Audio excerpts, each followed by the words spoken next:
Come in, let's bring in our criminal defense attorney who is standing by, Joanna Nieves. Joanna, thank you so much for being with us. Let's talk about what we just heard.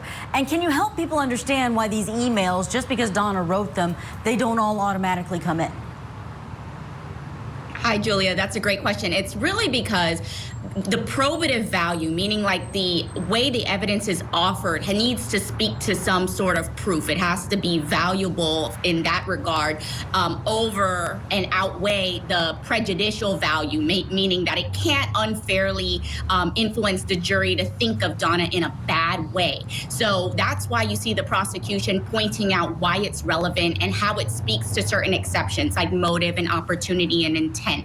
So that's what we're looking at here. We can't just use evidence to say, oh, this person was a bad person or they did a bad thing, so that means they did this bad thing too. There has to be relevant probative value to it being admitted. It seems like the prosecution won a lot of the battles in this back and forth. We will see, though, on the other side. Joanna, stand by.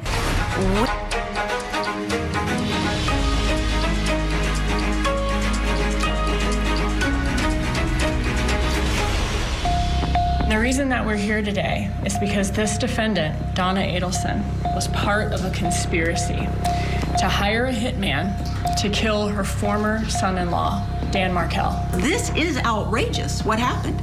It is truly outrageous. But what's more outrageous is, without any evidence, only motive and theory, they put her at the top of this pyramid. She's the matriarch.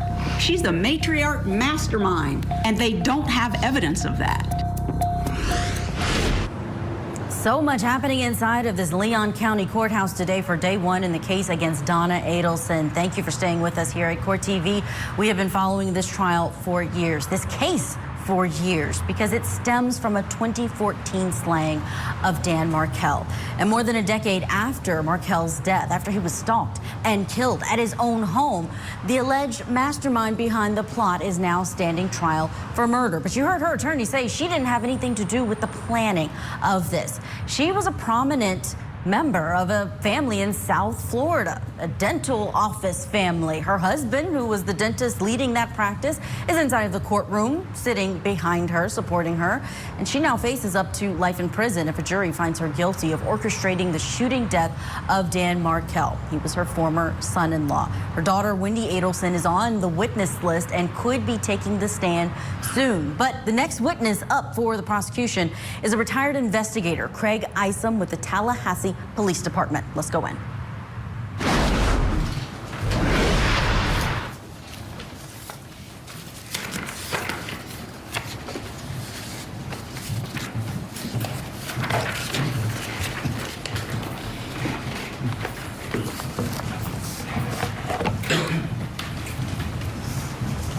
Please raise your right hand, sir. Do you swear or affirm the testimony you're about to give will be the truth? I do. You may take your seat. Please speak loudly and clearly for the jurors.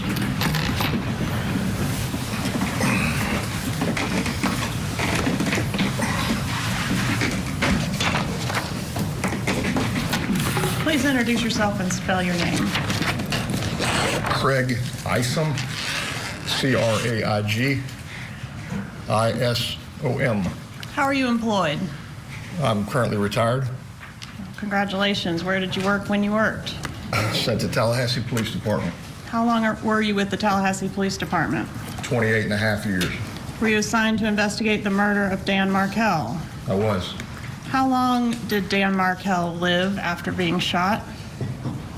I believe my understanding was around approximately 11 hours.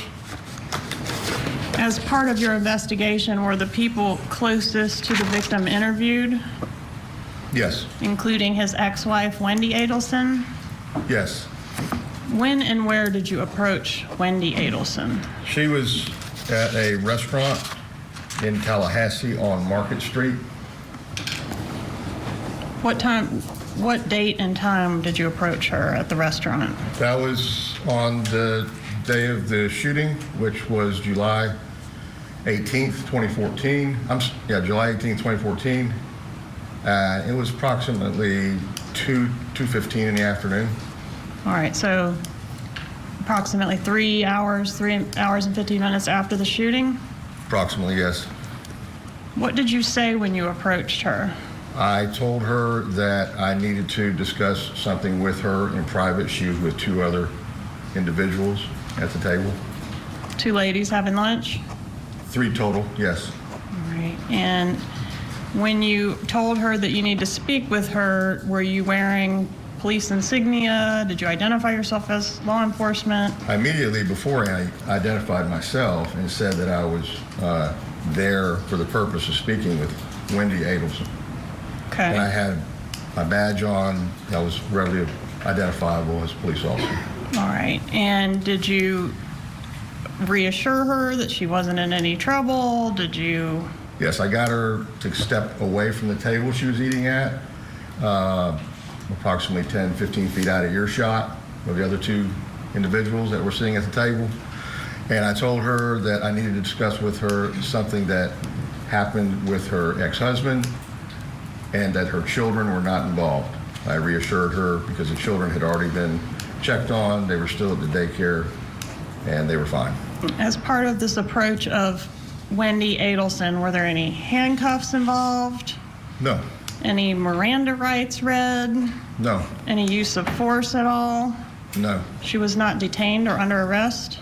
No. At any time, did you tell her she was a suspect in anything? No. Was she a suspect in anything at that moment? No. At any time during your interview, did you do anything that would treat her as a suspect? No. In fact, you told her several times in the interview that she was not a suspect. Isn't that right? I did. Did you ever accuse her of anything? No. Did you provide her with a victim advocate? Yes. Is that something that your office typically does for next of kin when a tragedy has occurred? Yes. Did you allow her to access her phone during the interview? Yes. What did you learn about the victim's relationship with his ex-wife, Wendy Adelson? They had gone through it and were still fighting in a contentious divorce I'm going to show regarding you child custody. with child custody. Including child custody. All right, I'm going to approach with state's demonstrative A. Have you had an opportunity to review this exhibit before today? Yes. What is that exhibit? It's all of the filings from the divorce case between Wendy Adelson and Daniel Markell. Starting with the petition for divorce and ending at the time of his death, is that right? Correct.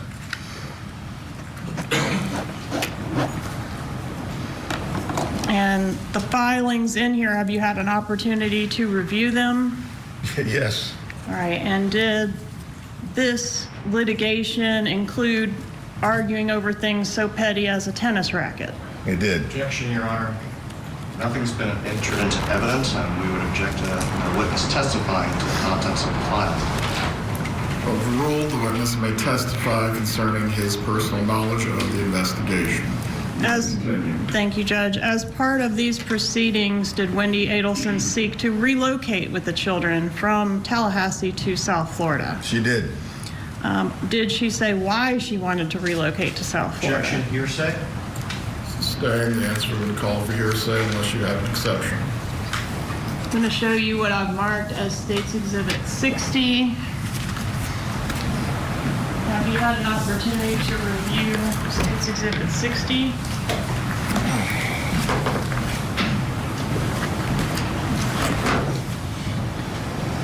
Yes. Are those the portion of the divorce filings contained in State's Demonstrative A that can be directly linked to Donna Adelson?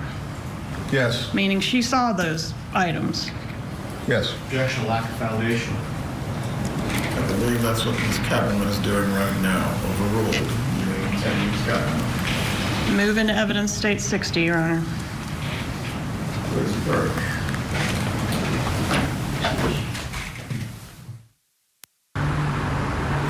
All right, they're taking a sidebar there over this evidence that's coming out from this Tallahassee Police Department witness on the stand. While we wait for them to come back from the sidebar, let's bring in criminal defense attorney Joanna Nieves, who is with us. Joanna, hearing this investigator talk about what happened at the very beginning is intriguing. That they have this very strange killing in terms of Danny Markell just being in his garage. There's no fight. There's no look as if he's in some kind of altercation other than someone coming and ambushing him, and nothing's stolen. His house isn't broken into. His car is still there, and the person took off leaving. What stands out to you about this part of the investigation? I think it really speaks to what the prosecution laid out in their opening statement, which is like they took two approaches to this investigation, the motive and also following after the Toyota Prius. And this is the part where the investigation developed based on the motive. They're really trying to bring out the fact that this was a contentious battle regarding custody, that Donna Adelson was heavily involved in trying to influence what happened with her grandchildren. And they're hoping that through this investigator, based on his personal knowledge and review of these documents, can get out some of those elements that led him down the path of discovering this underlying motive regarding the children. Yeah, those two paths stood out to me too, Joanna, where it seemed that they were making sure the jury knows we didn't just focus in on the Adelsons. We also went after the evidence of the suspect, and it seemed to both lead us to the same place, to Donna Adelson. Okay, we're getting word that they are back from that sidebar, but the judges sent the jury out of the courtroom. So let's go back in and listen to what they are saying outside of the jury's presence.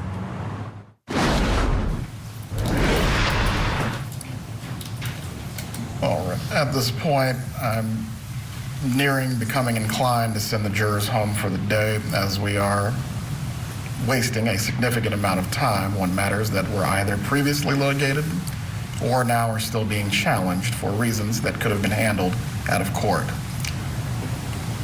Mr. Zellman, for any item that is being objected to with State 60 that you are claiming has no tie to your client's communications, you need to look through that binder now. Judge, part of the objection that we're making concerning that is without laying the foundation through a witness with personal knowledge, there is no tie to my client. Anything, and specifically anything post-dissolution, so post-July 31st of 2013 that's in here, there's no evidence. I heard this argument previously. Yes. It has been ruled upon. Yes. At this point, if the state has multiple witnesses that the foundation can be laid through, your objection will be noted for the record, but we are going to move on. If you need to look through this binder to match it up with specific communications in which you believe no foundation can be laid, you'll need to take the time. But as far as wasting the jurors' time on this any further today, what else does a defense need to look through concerning these exhibits?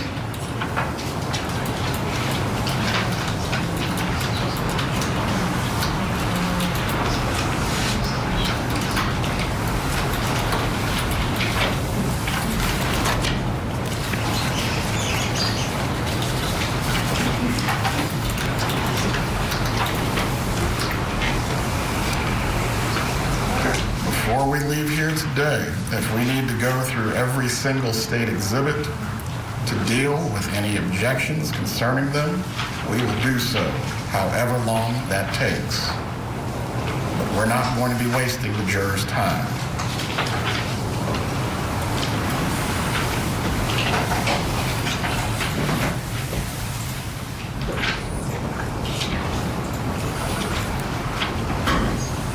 Just a moment, Your Honor.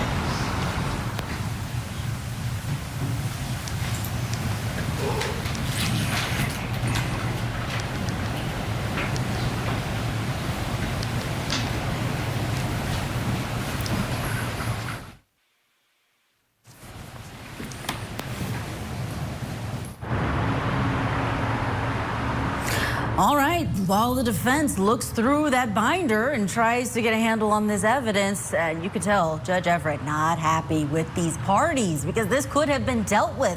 Let's bring back in criminal defense attorney Donna Nieves, experienced in these matters in front of judges. It seems inevitable, Joanna, that we always end up in the middle of trial and there are things that could have been dealt with no matter how many pretrial hearings we had. Why does this always happen?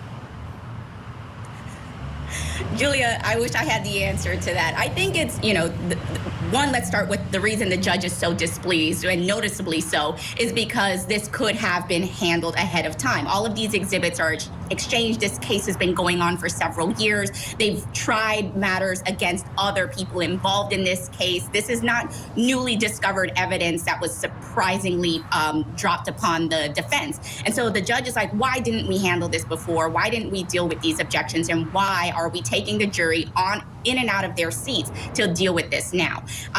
Now, as far as why it occurs, there may be something that didn't come to mind, or maybe they want to get it on the record that they're voicing their objection, and maybe they didn't think about it before, and that could speak to poor preparation and planning. But also, it just could be like trying to make a clean record for appeal and preventing this evidence from getting in at any measure they could take because they're zealously advocating for their client. Joanna, thank you for that analysis. We will take our break while they're taking that break inside of the courtroom and see if things continue to move along in the case. Day one of the Donna Adelson murder trial here in Tallahassee, Florida. Don't go anywhere.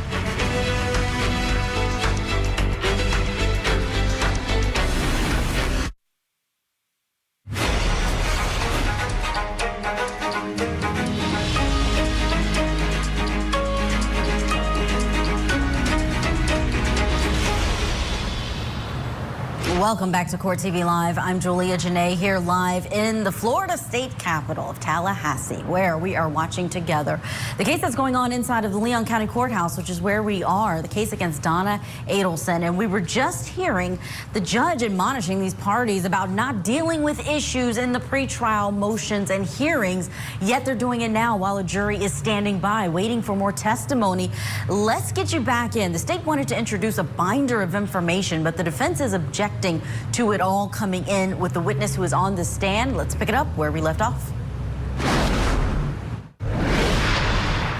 Our objection concerning establishing the foundation for proving my client's knowledge, we're ready to proceed.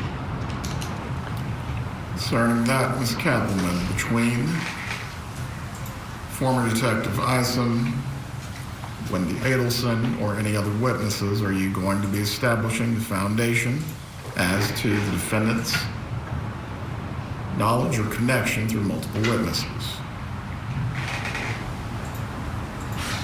May I have a moment, please? Go ahead.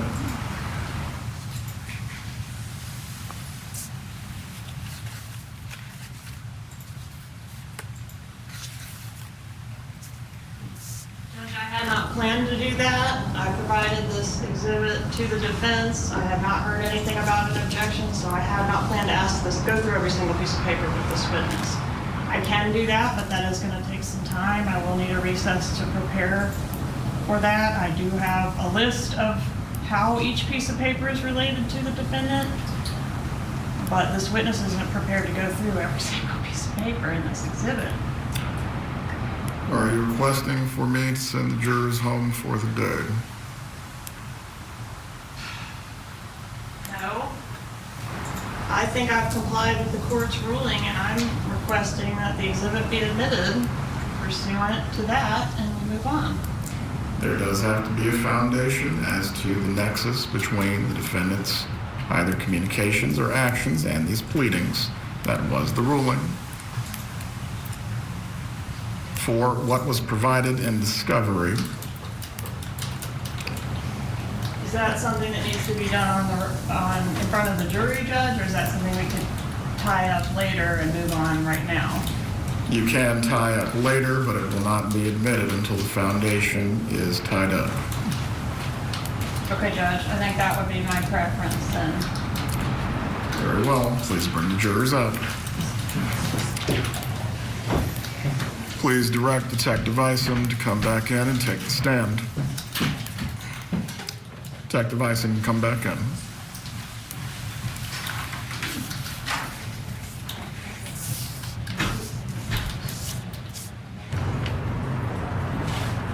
All right, we have the witness returning to the stand to pick it up where we left off. It may be a bit different now that we've had this discussion with the judge and this issue of whether or not a proper foundation can be laid with this witness.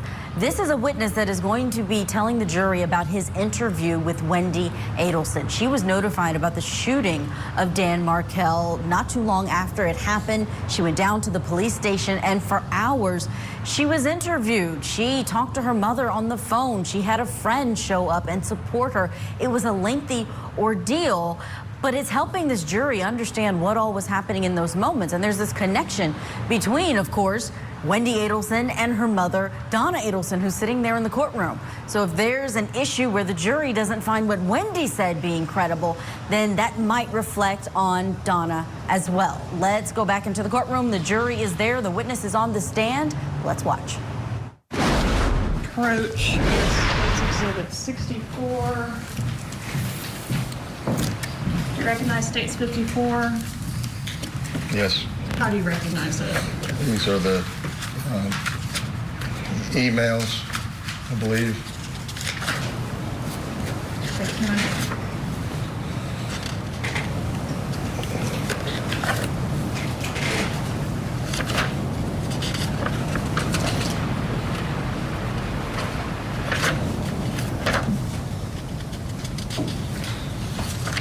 I believe these are from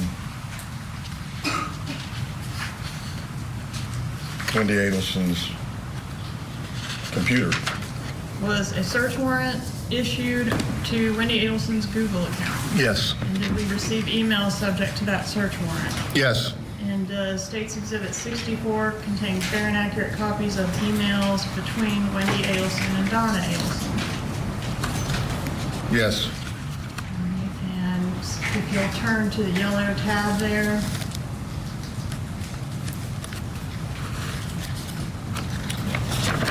In particular, are you familiar with this email?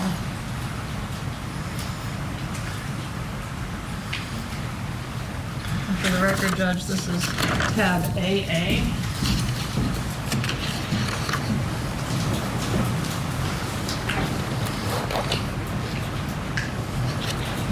This is, yes. Is that an email that was sent from Wendy Adelson to Donna Adelson? On the bottom. This is from Donna. Well, okay. It starts out as something from Danny, right? Right. Dan sends this email to Wendy. Okay. And it's what is, CC'd to another individual. okay. And what does Wendy do with it? She forwarded it to her mother. Okay. And is the content of the email related to what we referred to as the grandma motion? Yes. What is the grandma motion? This is where Dan Markell. What is the objection? First of all, lack foundation, and it's hearsay at this point. Overruled as to lack of foundation. The investigator may testify as to his personal knowledge of the investigation. Concerning hearsay, Ms. Cutlerman.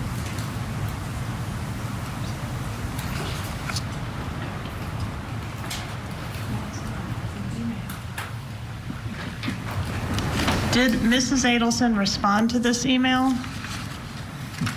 Your Honor, going to object again. Mrs. Adelson. Members of the jury, the bailiff has already taken vote.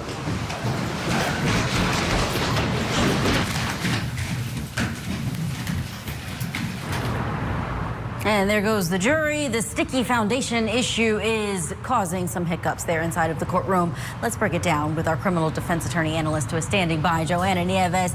We throw that word around a lot. Let's give a bit of a law lesson on it, Joanna. When we're talking about laying the foundation, what does that mean in layman's terms? And who do you think would be the more appropriate person to come in before this witness who's getting asked these questions?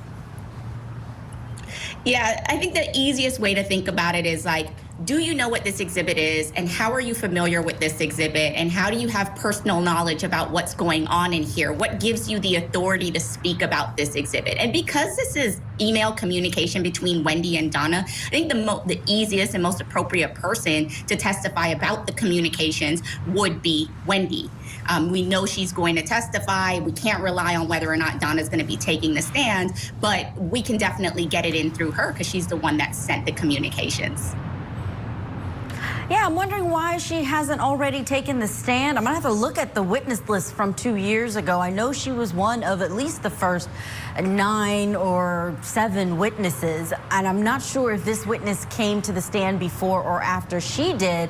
I hope that doesn't mean there's an issue with bringing her in, and the reason that they would want this investigator on first, because I would imagine they can recall him if they need to, get in what he has personal knowledge of, let him go, and he can come back. He's here in Tallahassee. Joanna, stand by. Thank you so much for all of that analysis. We're going to get to a break since they're on a break inside of the courtroom. Don't forget to like and share this video, and for more legal insights, keep watching and subscribe to our channel.